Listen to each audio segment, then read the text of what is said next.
অনিয়মিত হৃদস্পন্দন স্বাভাবিক করতে পেসমেকার বসানো হয়। এই চিকিৎসার খরচ ব্যয়বহুল, তবে দেশেই মিলছে সুচিকিৎসা। পেসমেকার বসানোর পর কিছু নিয়ম মেনে চলার পরামর্শ চিকিৎসকের।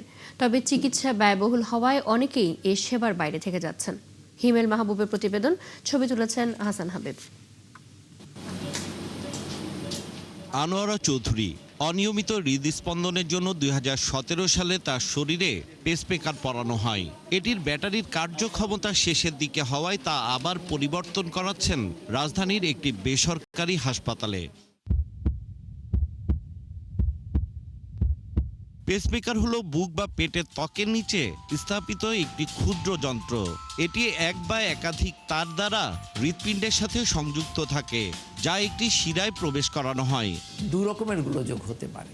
হৃদয়ের সংকোচন প্রসারণের সংখ্যা বেড়ে যেতে পারে, ভয়ানকভাবে বেড়ে যেতে পারে, এবং তাতে রোগীর মৃত্যুও হয়।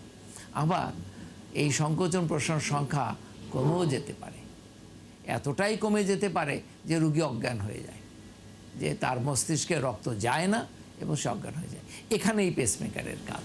দেশে অনিয়মিত হৃদস্পন্দন আক্রান্তের সঠিক পরিসংখ্যান নেই, তবে রাজধানী জাতীয় হৃদরোগ ইনস্টিটিউট ও হাসপাতালে বছরে 450 থেকে 500 রোগীর শরীরে পেসমেকার বসানো হয়।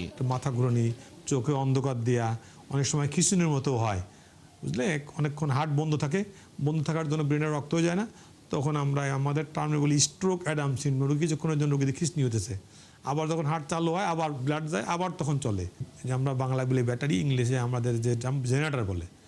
তো এই জেনারেটরের ভিতরে লিথিয়াম ব্যাটারি আছে। ব্যাটারির আয়ুষ্কাল 10 থেকে 12 বছর। 10 বছর পরে প্রতি 6 মাস 1 বছর পর চেক করা হয় যে লংজিভিটি কতদিন আছে। যখনই এটা শেষ হয়ে যায়, এন্ড অফ লাইফ বলে, তখন রোগীর আগে চলে আসে। 6 মাস আগে, 3 মাস আগে আসলে আমরা আবার তারটা থেকে যায়, জেনারেটরটা যেটা ব্যাটারি বাংলায় বলি, ব্যাটারিটা পাল্টাই দিই। চিকিৎসক জানালেন, পেসমেকার কখন লাগানোর প্রয়োজন হয় এর ব্যবহার নিয়ে মানুষের কিছু ভুল ধারণাও রয়েছে। বৈদ্যুতিক দরজা আছে, সেই দরজা দিয়ে এই পেসমেকার সহ ঢোকা যায় না। তাতে কি হয়, পেসমেকারে গোলযোগ হতে পারে। আকাশে বিদ্যুৎ চমকায়, দেখা গেছে যদি সে সময় সে খোলা মাঠে থাকে তাহলে পেসমেকারের গোলযোগ হয়। হাই ম্যাগনেটিক ফিল্ড, যেখানে ম্যাগনেটিক ফিল্ড বেশি, সেটা অ্যাভয়েড করতে বলা হয়, কারণ ম্যাগনেটিক ফিল্ডের জন্য পেসমেকারটা স্টপ হয়ে যেতে পারে।